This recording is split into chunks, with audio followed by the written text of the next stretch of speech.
We are here streaming live, and Miranda's going to talk more again while I share things around. We've already done this once. Going to talk again. Oh, no, Kitty is our guest speaker for today. I think she's watching... Guest speaker? She's oh watching my gosh.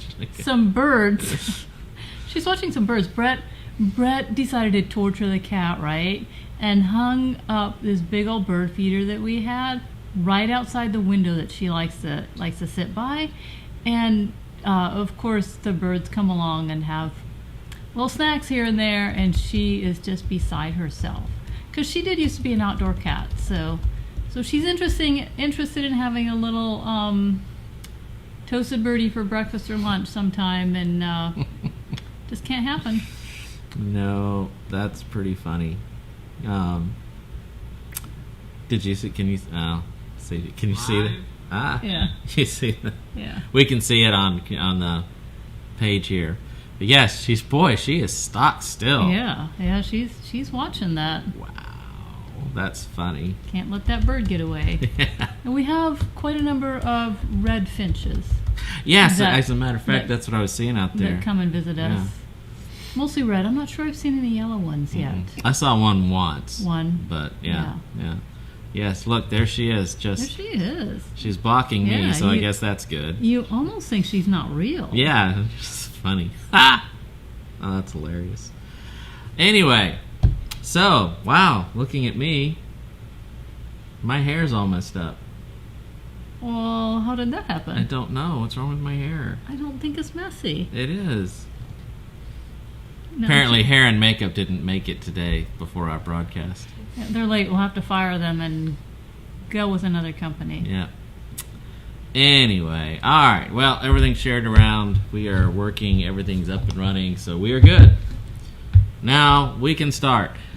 Today, we are not going to go back and talk about anything we've talked about before. Are we, Miranda? Of course we are. Why wouldn't we? Of course we are. Naturally we are. Absolutely we because are. I can't get off of Abraham. I'm rather stuck on there. Stuck but on Abraham. It's really fun just to keep applying different analogies to his life. Never-ending well his of story. Abraham. Yes. Well, well, tell us today, what multi-dimensional perspective approach are we taking to Abraham? Well, last week we looked at Hagar, and today we're going to look at Lot. Oh. And I'm sure you all know about Lot, but he was Abraham's nephew, and he went to Canaan with him, and they both had really large herds and flocks and stuff. Mm-hmm. And it got to a point where they had to separate and go separate ways because they had so much that the land wasn't able to support the both of them. Oh, and their people argued. Right, their people argued as well. Yeah. And so Abraham gave Lot first choice, and he went ahead and went towards that lush, beautiful valley that held the city of Sodom. Mm-hmm. And Abraham, of course, went the other direction. Which is really a big deal, like in Bible days, since Abraham, one, was the elder and was older, and he was also, the leader of the, he should have been the one to, say, I'm going to go this way, I'm going to take this, and you get what's left, and meaning, he would have been able to choose what was better, the best side of the land, and yet, that's just Abraham. He was so gracious and, told us, Lot said, you choose whatever way you want, and I'll go the other way, to keep peace in the family, which was a really big concession on Abraham's part, actually. And Lot should have taken that and, known the honor that Abraham was giving him, and, should have said, no, you take, the best. You take, what's good, and I'll take what's left. But for whatever reason, Lot went ahead and took what seemed to be, it looked to be on the surface anyway, the more lush and beautiful and, good sides. That's, which we know in the end didn't turn out so well. Right, because eventually God decides that he's going to destroy the towns of Sodom and Gomorrah by fire, and he tells Abraham this. And Abraham, of course, talks him into, even if there's only 10 righteous people in the city of Sodom, please spare it, because that's where Lot lived. And so God's like, all right, we'll do that even if there's 10. But there wasn't 10. So this is where we're focusing our story at right here, where the angels go into the city and they talk to Lot and they tell him what's going to happen, and they tell him he needs to leave, and he dilly-dallies. He does not instantaneously and immediately get up to leave. So, and back in the day, I remember this being used in our Bible classes and stuff, and they would say, this is why Adventists should live in the country and not in the cities, and it's better to live outside of the cities. The cities are evil, and any good Adventist would not live in the city, because you see what happened to Lot?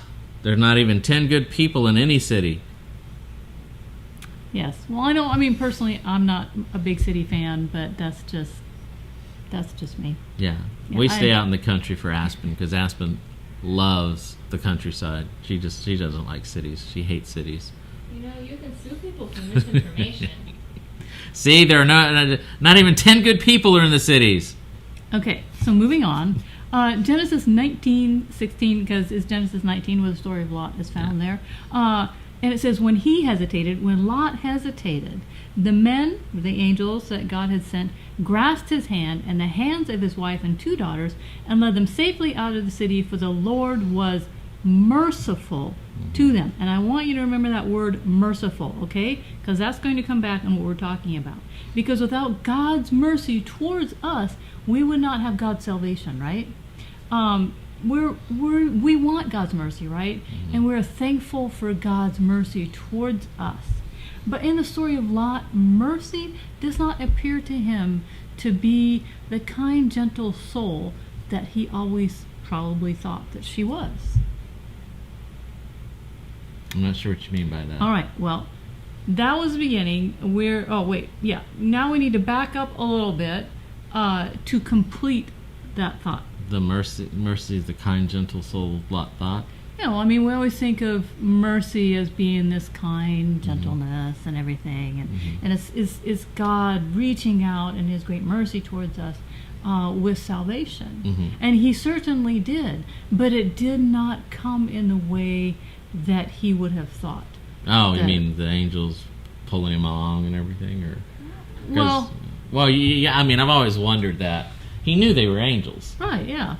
And when an angel comes and says, leave, I'm not sure I would take a moment to argue with him. Right. I was trying to be dragged along. Yeah, I don't think he argued per se, but he didn't rush right out and go, oh my goodness, if I stay, I'm going to burn to a crisp. I mean, the angel says, you should get out of here right now. Yeah. I'm leaving. And I just, and they were, in the Bible, drug him. I mean, like, pulled them along. Yeah. This was, because I wondered that was because you're like, this is God's mercy coming along and grabbing them by the wrist and yanking them out the door. It just wonder how tied they were to their stuff and to their status, and like, how tied down do you have to be for God to drag you away from it? Yeah, so we're going to kind of talk about that a little bit, I guess. Okay, so from the book, The Prodigal God by Timothy Keller, there's a little quote from there. The word prodigal does not mean wayward, like we ordinarily think it does, right? But according to the Merriam-Webster's Collegiate Dictionary, it means recklessly spendthrift. It means to spend until you have nothing left. Now, I'm going to say that Lot was a prodigal based on the Merriam-Webster's Collegiate Dictionary definition of prodigal. Recklessly spendthrift. Spending until he had nothing left. Lot did that, did he not? In an effort to get more, he ended up getting nothing. He left Sodom with less than he entered it with. He recklessly spent until he had nothing left. He recklessly spent of his actions, his time, his desires on stuff rather than a relationship with God. I wonder what happened to all that stuff. Because,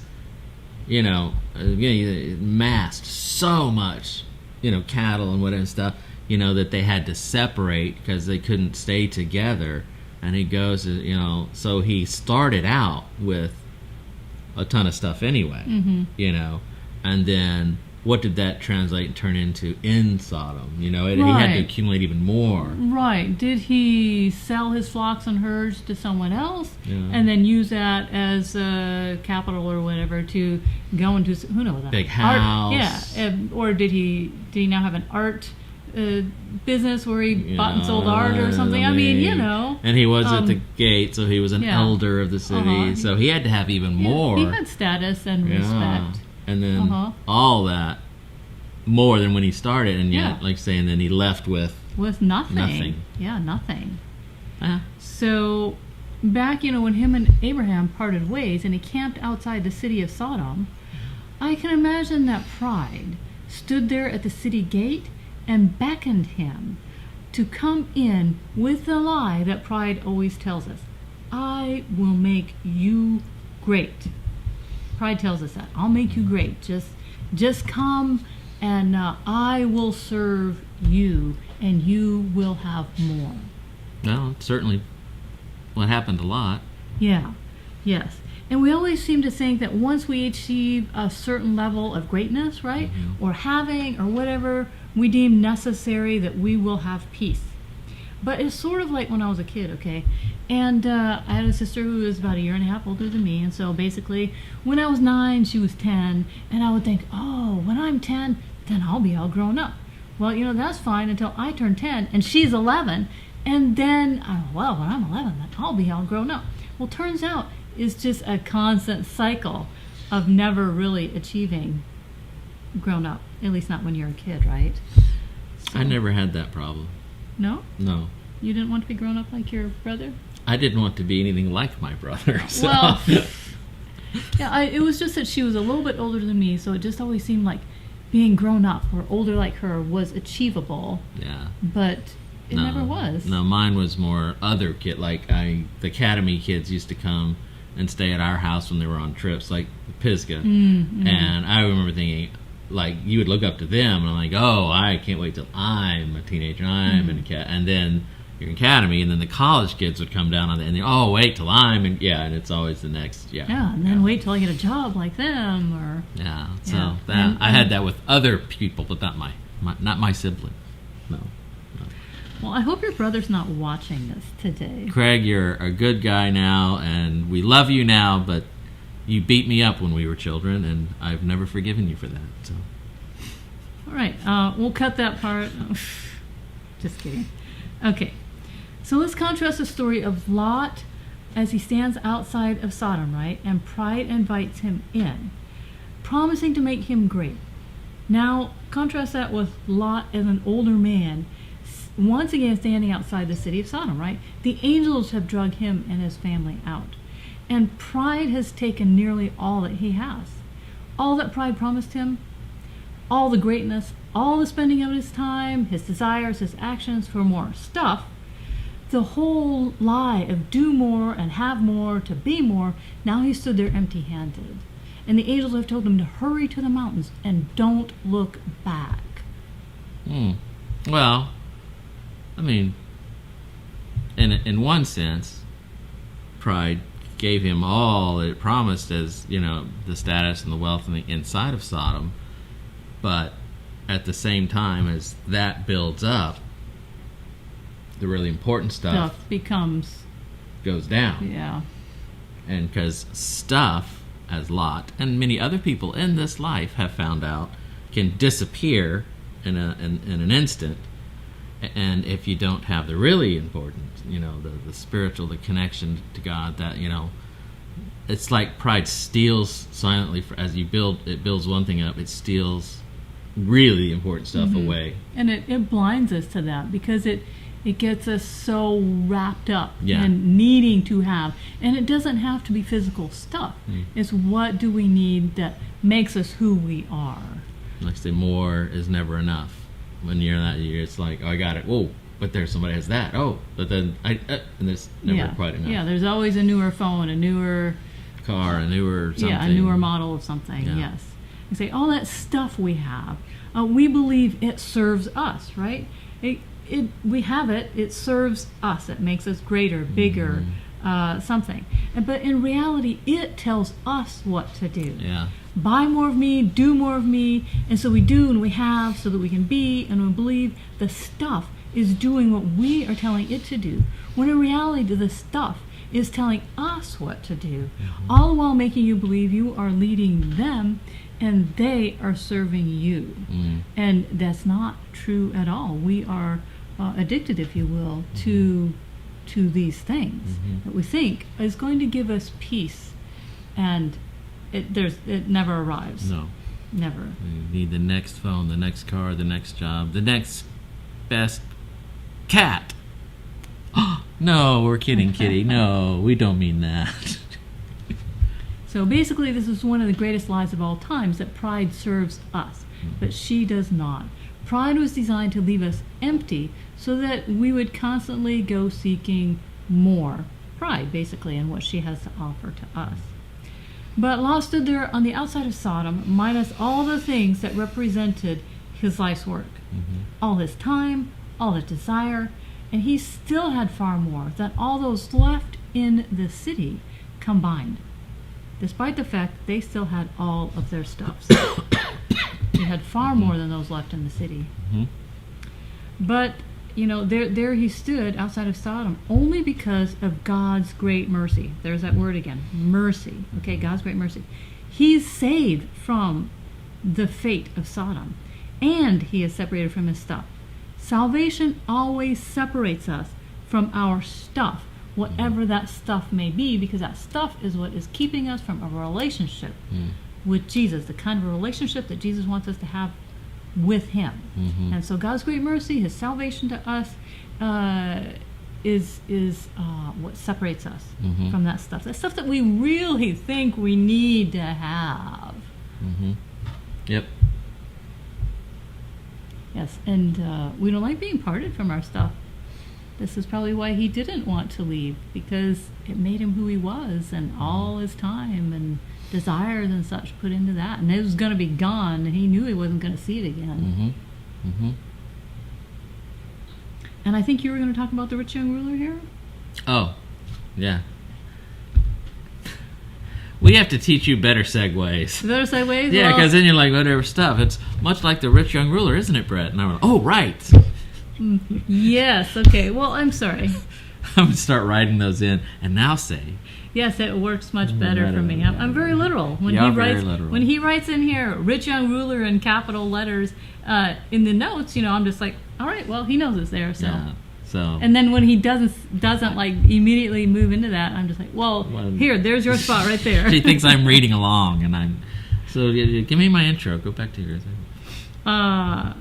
So salvation always separates us from our stuff, right? Whatever that stuff may be. And I think the rich young ruler is a really good example of that. It's funny you should mention that, because I was thinking that. See how that worked? That was so smooth. I see, but it is, isn't it? Look at Kitty. She can pick up on the cue. I mean, she's just right there. She's right there. Yeah. Right there doing it. If we all had the focus of a cat, wouldn't that be something? But yeah, I mean, when you were writing that, I was thinking that too. It's like, oh, that's just like the rich young, this stuff that separates us from salvation. And the rich young ruler was another example of that. It's not the only one, but that was the thing where Jesus trying to, stuff was separating him from salvation. And he was really looking for salvation. He was really feeling the need and the emptiness. Right. He knew.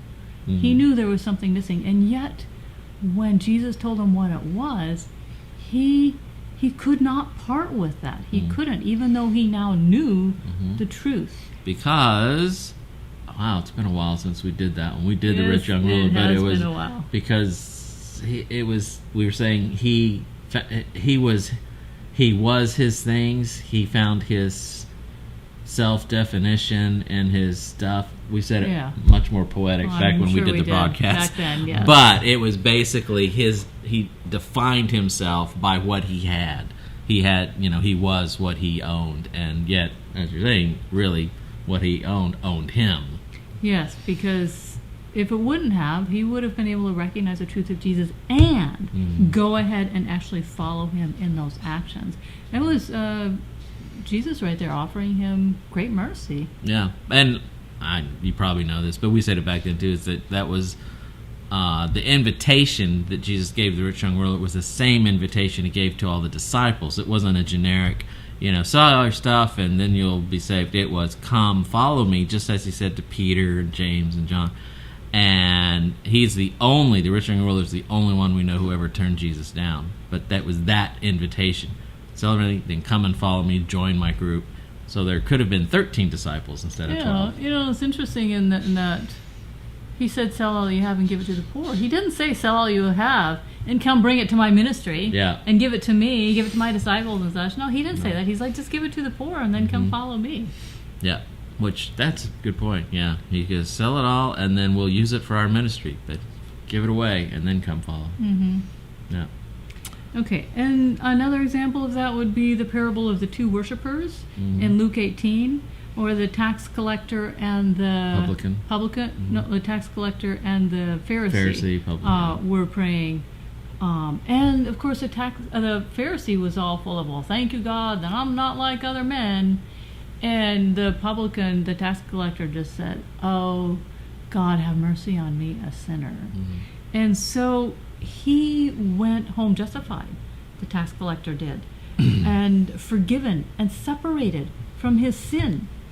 And the Pharisee who said, God, I thank you that I'm not like other men, extortioners, unjust, adulterers, or even as this publican, the Pharisee's stuff, his belief system that he was better than other men, he did not go home justified by God, only justified and only shown mercy to by his own self.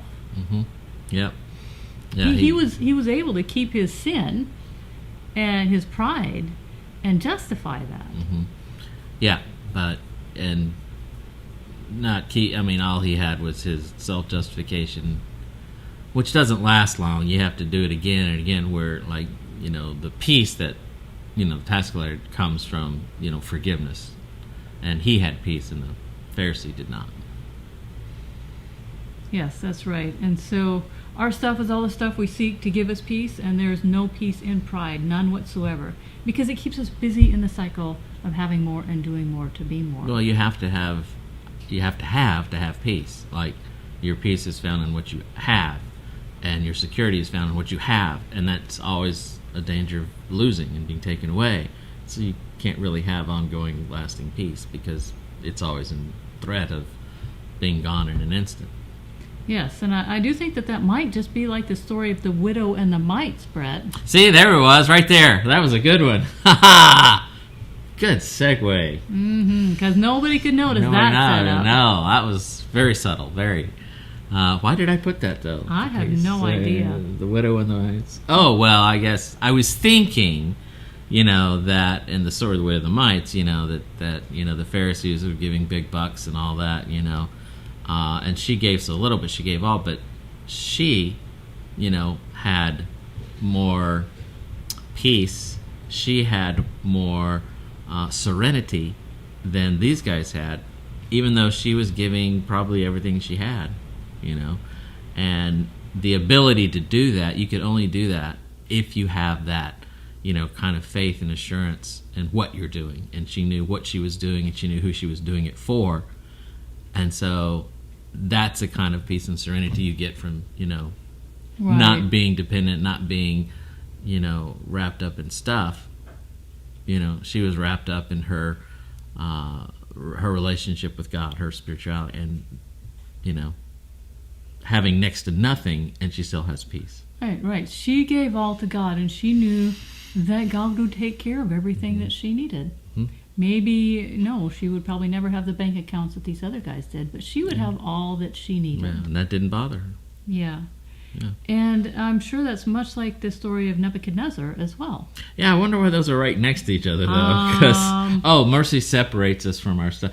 So, Nebuchadnezzar is not much different than the rich young ruler or Lot. Nebuchadnezzar, was blessed by God.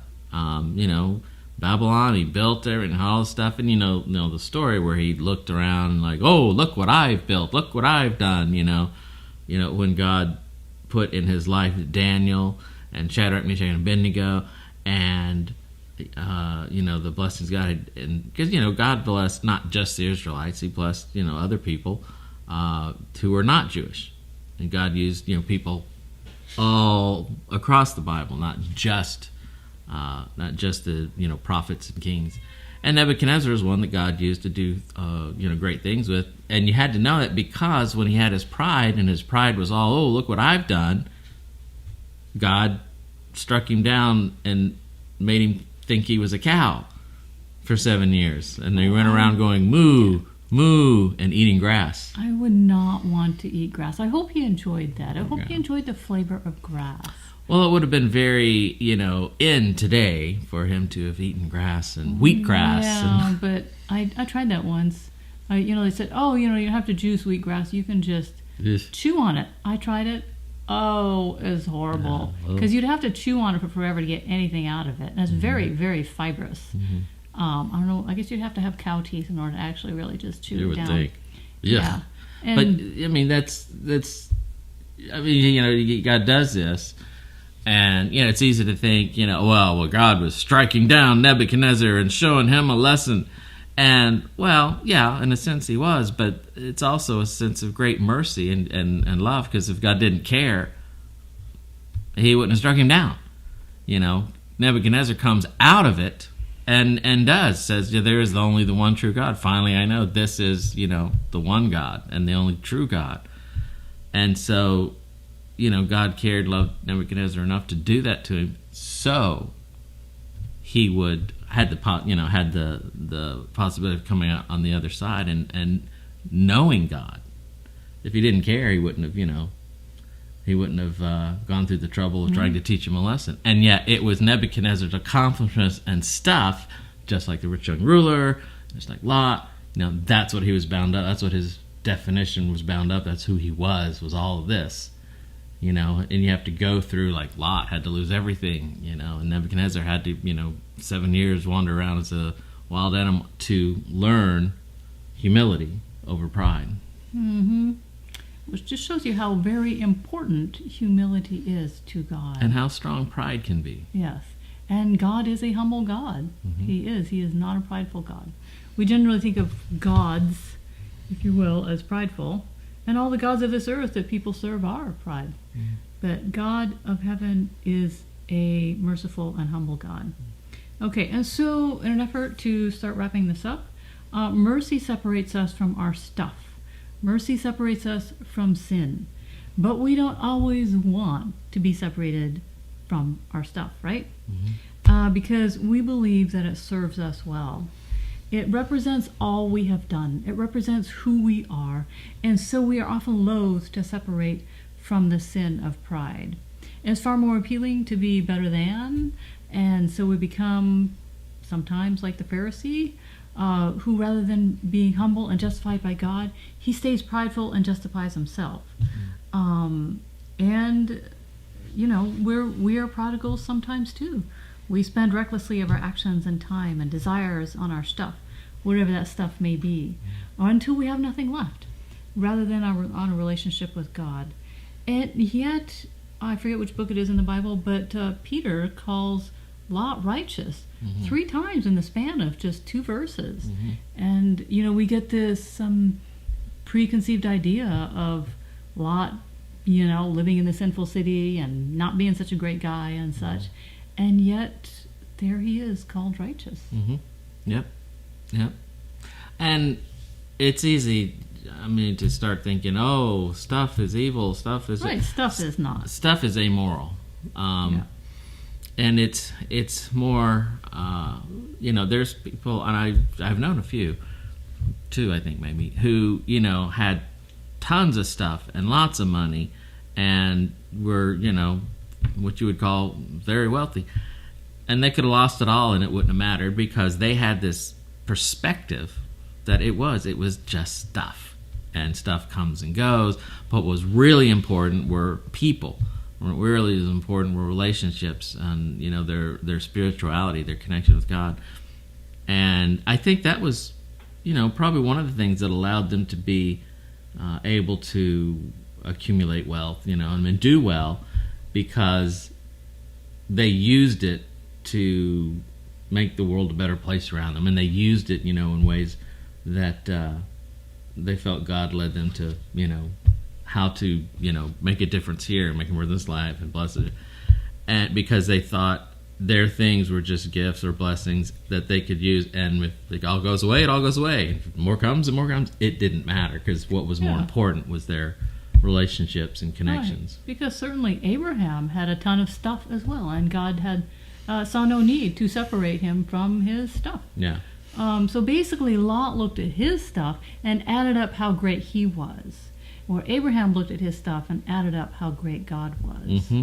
And there's what the difference That's a good is. way, yeah. I'd say that again. That was good. Lot looked at his stuff and added up how great he was, where Abraham looked at his stuff and added up how great God was. Yeah, and that's kind of good way to look at things in life is, the things I have, the blessing, the stuff I have, gifts from God, and that's how great God. I like that. And then instead of looking, oh, look how great I am, versus look what God's done. Oh, I like that. Usually I have this whole, I was going to wrap this whole thing up with like going back to your mercy doesn't always look like we think it looks, because it certainly looked different for Lot, drug out of the city. It looked different for Nebuchadnezzar, who was struck down, with insanity for 7 years. Those were acts of mercy. So mercy doesn't always look like, like say what we think a it's kind, like. gentle soul. But I think that's a better, look at stuff as not how great we are, but how great God is. So we'll go with that one instead. That was good. I like that. Did I miss that the first time? Maybe it was tucked in somewhere. Because boy, I really like that. Okay, we're gonna make that into a meme. So, yeah, that's good. Okay. Well, how come you're not wrapping this up? And saying goodbye to I was the gonna, lovely because I people? just said that I was gonna let you do the goodbye. But okay, so. See, where was your segue? No, Fluff has left us, so it's time to go. Yes, and I guess next week, do we know what we're... Yes, we do. Oh, goodness. More Lot, actually, because I had more ideas for this part of Lot, but it was going to be too much in one. But we are also going to talk about Peter walking on water and Jesus in the boat, where he calms the storm. And all this is going to be related to Lot, part 2. Lot, part 2.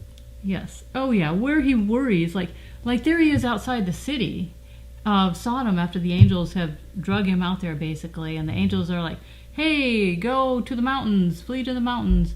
And he's like, oh, please, I don't want to go to the mountains. Whatever's going to happen to me if I do, please, let me just go to this little town over here.